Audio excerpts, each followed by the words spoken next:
Conor, congratulations on your victory this evening. Thank you, sir. Appreciate that. 40 seconds. I don't think a lot of people saw that one coming. You obviously came out very, very quickly. So, I mean, did you envision a scenario in which you got this thing done that quick? I did come out and I let that left hand go from the chamber. The force of him dipping and me connecting with him with my hip even was a shot in itself. But I'd probably put that down to 15 months outside of the octagon. You know what I mean? A little bit overstepping the shot. And I knew Donald, and I know Donald's good at dipping under the left hand, and I knew he would, and he would attempt to dip under the left hand. He's done it to the former champion in the 170 division, Robbie Lawler. He dipped under the left hand multiple times and secured takedowns. He dipped it under the now middleweight Darren Till. So 15 months outside the octagon, a little eager, take from it all and carry on. The shoulder strikes were incredibly effective. Was that something that you drilled? Was that a little bit of improvisation? What was that? They'll have to say now, the way they say, I've just got a left hand. They'll have to say, I've just got a left shoulder as well. A left hand and a left shoulder. The so-called experts of the game, when they'd be breaking down my skill set, they'd be saying, I'm just a fighter with a left hand, which is highly disrespectful and uneducated. And I'd be surprised that so many of the supposedly knowledgeable people to be just claiming it as that. So it's a good shot in the clinch. I see you can really catch a man. So I knew I caught him with the first one off guard, and then I caught one or two more, and when we separated, the nose and the eye was bust. And it's a good shot. I've utilised that many times in the gym, and happy with it. You ultimately finished him with punches, but the high kick was a big part of the finish. I'm curious, obviously that's kind of his signature move in a lot of ways. Was that something you wanted to execute, or? Yeah, no, of course. I knew Donald has the most head kick knockouts in UFC history. I was saying to Megan backstage, that's the equivalent of a world title to me, to having a record like that, the most head kick knockouts. So, but at the same time, and I knew he was planning to knock me out with a head kick. I knew he wanted everyone, what if Donald catches the head kick and all this. I knew this was what Donald would have been envisioning and his team. They would have been practicing how to set me up with the high kicks.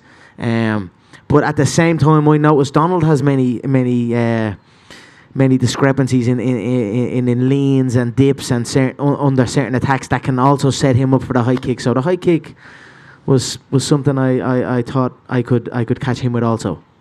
His grandmother came in and spoke with you. I'm curious if you could share the details of that conversation. She's just a phenomenal woman, that lady. She's there from the first fight of the night till the final fight of the night, and even after the bout came over, and she just showed me respect, and I showed her respect, and it was great to finally meet her. You know what I mean? You see her; she's a prevalent part of the game, isn't she? Right? When Donald's fought so much, and that lady's there from the start of the night to the finish, man. What a lady, and what a man she's raising. Very, very, very honoured to share the cage with Donald, and very proud. He's a good man, and he's got good people behind him, and much respect. Yeah. Last thing for me, Conor, we had a chance to speak with Dana already. I know there's a lot of options on the table, but he seems to think lightweight title shot is the best move for you going forward. Now, you've come out and said, at least I guess to him and to publicly, that fight is not going to happen between Khabib and Tony. I'm curious what kind of deadline because you'd certainly be in line for the winner. But if you could slide in, that would be pretty impressive. But is there like a deadline? No, I don't think the who matters, right? I think the lightweight title will be there, right? That will be there. You see the difference in the physique, the preparation, and that will come back around that shot. So I'm certainly not gonna, if this fight does go ahead, sit out and wait for it through holidays and injuries and all this type of thing that goes with it. So. The who doesn't matter for me now. It's just I'm looking at dates now, and I know March was there, and I'm going to have a look at the calendar and see where we're at. And Lorenzo gets back in from Panama on Tuesday, so I'll toast a fine Irish whiskey with Lorenzo. I always look to do that, a tradition. I was talking with Dana, so he gets back on Tuesday to Vegas, so I'll stay here, and I'll go for dinner and a toast with Lorenzo and Dana, and I'm sure we'll chat about it then and see what's what. So. I'll be ready. I'll have a celebration tonight. I'll chill with my kids tomorrow. I'll show Junior the fight on the telly, see how he reacts to it, see what he thinks of it. And then back to training. When you before the fight, you taper off for the final 2 weeks. So if you get a quick win and then you kind of go off, then all of a sudden it can be 4 weeks without a full training. You know what I mean? Without a real training session, and then you've slipped behind again. So I'm gonna make sure not to do that and get a good session in the day after tomorrow and carry on. Congrats, Conor, on your victory. Very impressive. Sir. Thank you. Just kind of curious why you let yourself get in that before, where you didn't do those things that you're just talking about you did now. What was it that put you in the bad spot? I achieved it all, right? I broke the game before I was 30 years of age. Simple as one belt became not enough. One belt's almost not even enough anymore. You got to get the two to even start questioning or start earning a big style. So maybe that I achieved it all. John always says the worst. My coach says it's the worst nightmare for a coach if it's a student that achieves it all. The money, the fame, the belts, all of this. What then to motivate me? So I probably had to go through that and then just come back for the love. Like I got into it in the first place for the love. So and everything's a learning curve, and you learn what's right and what's wrong. You know what I mean? So. Did you ever have a point like after the Khabib fight where you just were sitting there thinking about what you did and thought, I made a mistake here, I made a mistake here, because you still have achieved everything, right? But you went into this fight and performed. So obviously something changed from your preparation in the Khabib fight to this. Yeah, just my commitment, I wasn't committed. And for me, it was just a disrespect to the people that believe in me. So if I'm forming a team and I'm building, look, it feels like the world lights up when I make the walk, right? Everyone's so invested in it and excited by it. And then I've got the team of people that are behind me and putting their all and taking time away from their family and their people to come help me. And then I'm not committed with it, So I'll go training and then I'll go missing for 3 days and then I'll come back and it's sporadic and it's on my call and I'll ring and say, hey, we're in the gym now in the next half an hour. Make sure everyone's there. I just felt like I disrespected the people that believed in me and supported me, and that's what led me to recenter myself and get back to where I was at. I wonder if you feel like you can turn that Khabib fight into a fight like this, where I know you want to win the fight, but will it get nasty, or will it be a fight where you're able to do what you did here and people really, it seemed like they fell back in love with you like they had done several years ago? It's got very personal with that man and his team, and look, it is what it is. I make no promises. I am who I am, and it is what it is. So I'll certainly be focused on the skill sets. You know what I mean? We have a particular skill set, myself and that man. He holds on to the legs, and I come for it. So I'll be excited to get that one back. So we'll see what happens. We'll see what happens in the Tony fight. Tony's another interesting foe for me. See what happens. If something happens, I'll be here. Just two last questions. I wanted to get your opinion of that fight. Do you think, everybody talks about Khabib has won 28 in a row. I think Tony's won 16 or 17 in a row. Do you think Khabib is a lock to win that, or do you see a way Tony could win that fight? A fight's a fight. Tony's hittable, but he's awkward and he's rangy and he's, you know what I mean? So anything can happen. We'll see what happens. And then finally, how did things change if you have to make a weight cut? So in this fight, you didn't have to do that. You go into this fight, you're strong, you do that. Do you have to test in maybe training camp? Oh, no, I won't test. I've done it before. I'm Mr. Weight Class. You know what I mean? I've gone through all the divisions, right? I've gone through 3 divisions now. So it's just about commitment. That's it. Just commit and just do what you know you need to do, and that's it. So tonight's my night, but I'm no different than, you know what I mean? All I did was just put in the work, and that's it. So if each one of us put in the work that we know we should do, we know what the work is we need to do. It's just sometimes you don't do it, and then when you say, okay, I got to do this, and you got to do it, and then you don't do it. That's like a defeat, and then those add up, and then your lack of interest to go do it actually wanes, and then you can get injured and all this type of thing. So for me, it's just about recognizing what needs to be done and do it strictly and do it. And that for me leads me to enjoy it more. And that's basically what happened this camp. So I could have made 155 this week. I ate up to 170. So I'd say I could have been about 169 in there on the night. And I'd say Donald had a bit to cut this fight for this camp. He was in the sauna since Wednesday. So I wouldn't be surprised if Donald was about 180 plus in there. So, but I tell you what, I felt energetic, I felt good, and happy days. So, but I've experienced it all. I've experienced near blackouts for the Mendez weight cut. I had no nutritionist, no nothing.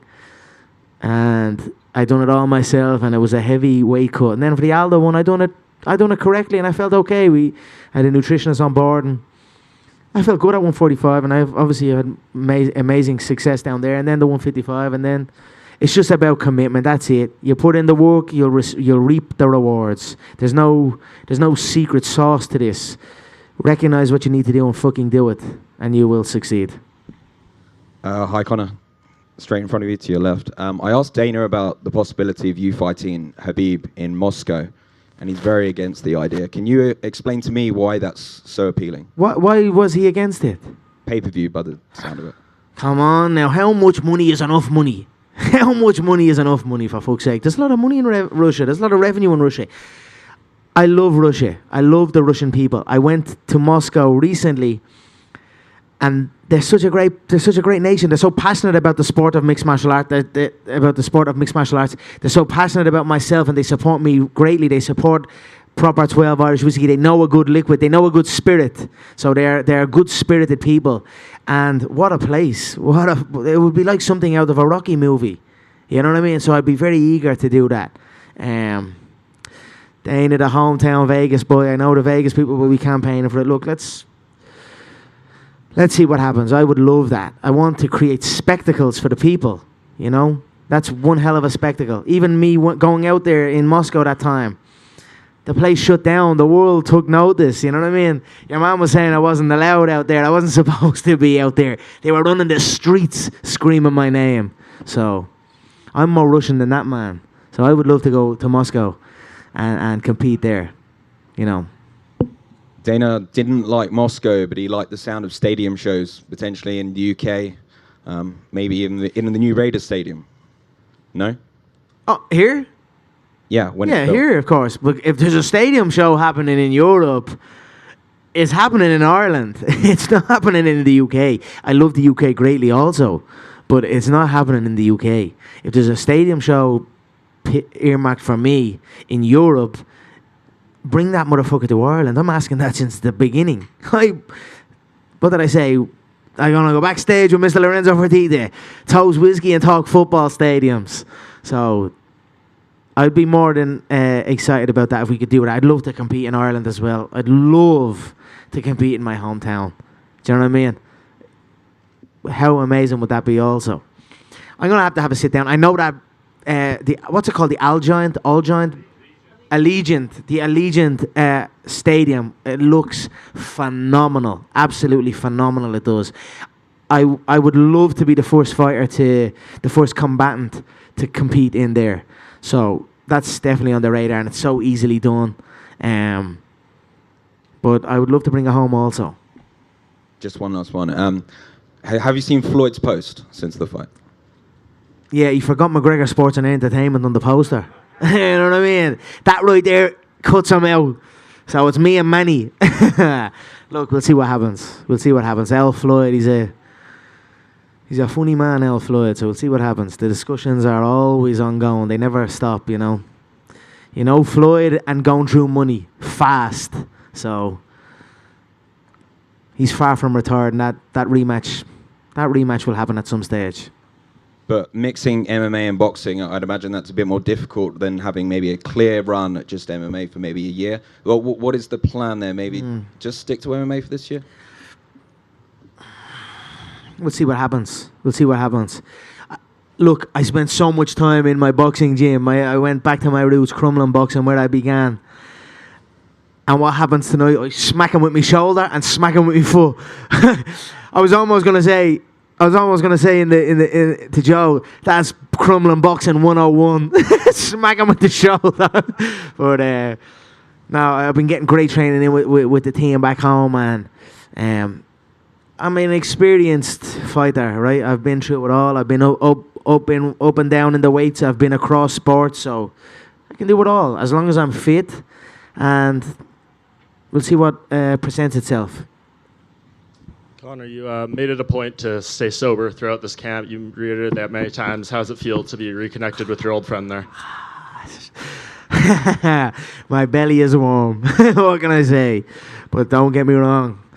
It's you got to. That's one of the things I love about whiskey. You've got to respect it. You've got to respect that liquid because if you don't, it will come and get you. So I done a good stint off of it. It was not easy, but the people deserved it. I made a promise to the people, to my fans, to my team, that I would abstain. That's a baby of mine. I've got Conor Jr., I've got Kriya, and I've got Proper. That was one of my children. Seriously.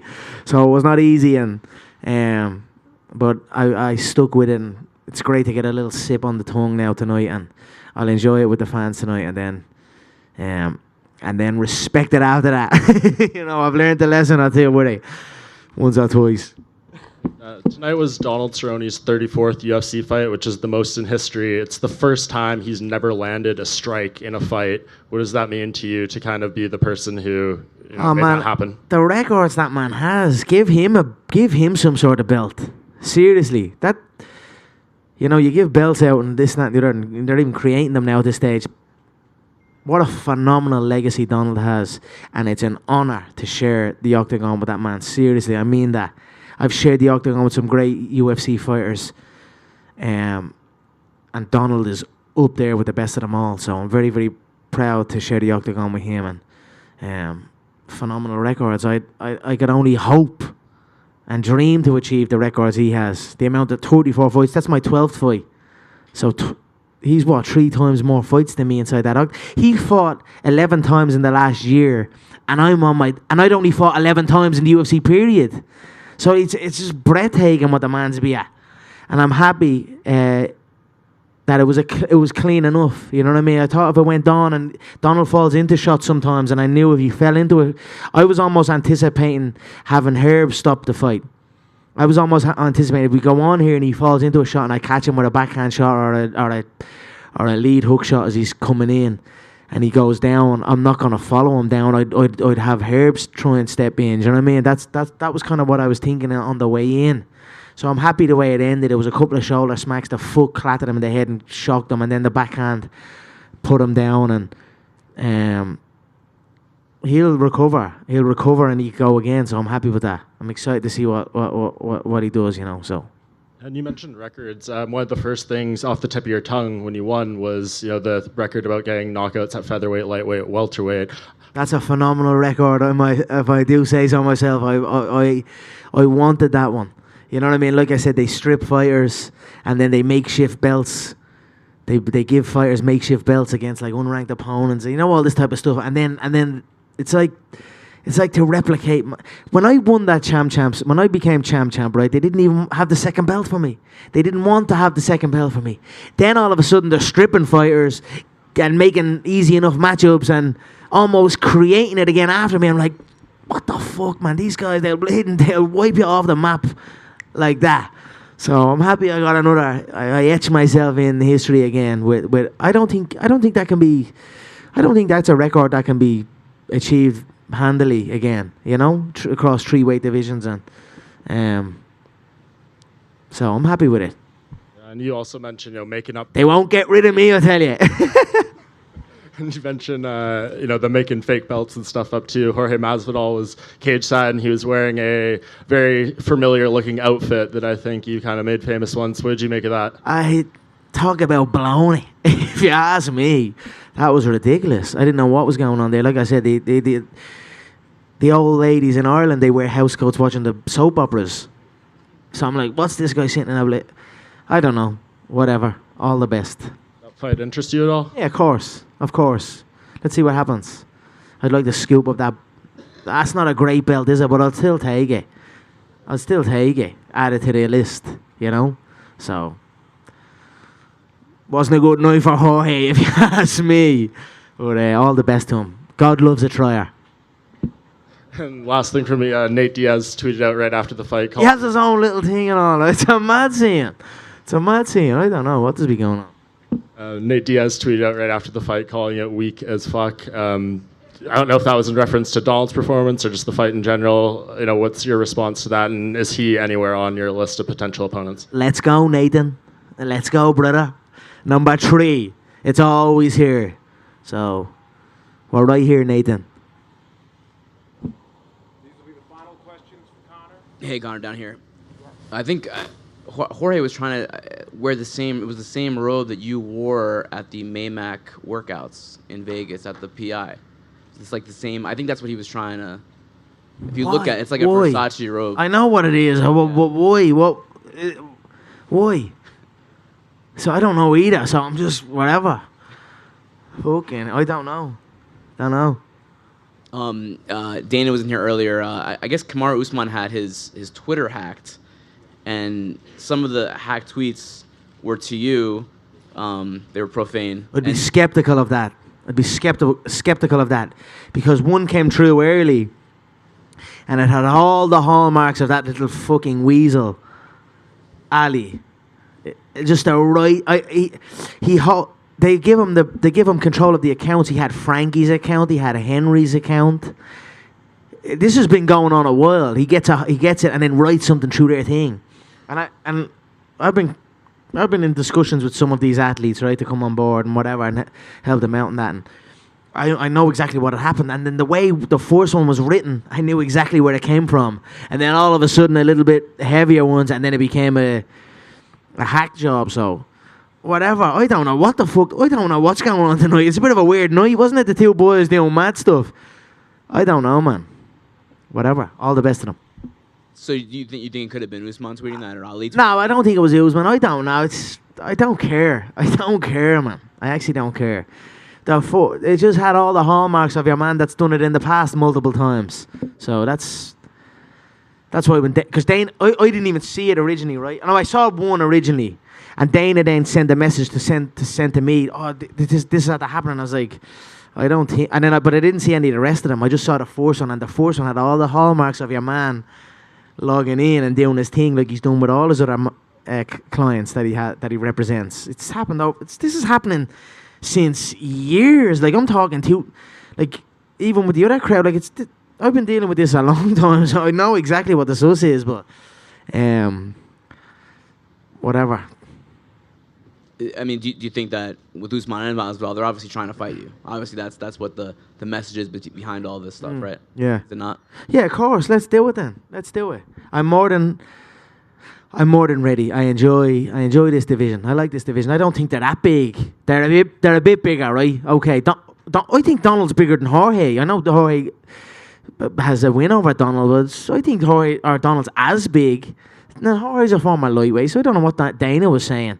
I'd like to see them on the scales right now tonight and see what they're at. And I don't think that at the end of the day, we got to weigh 170. I feel good at 170. I don't think your man Usman, he's small enough, 5'8" or something. I think he's small.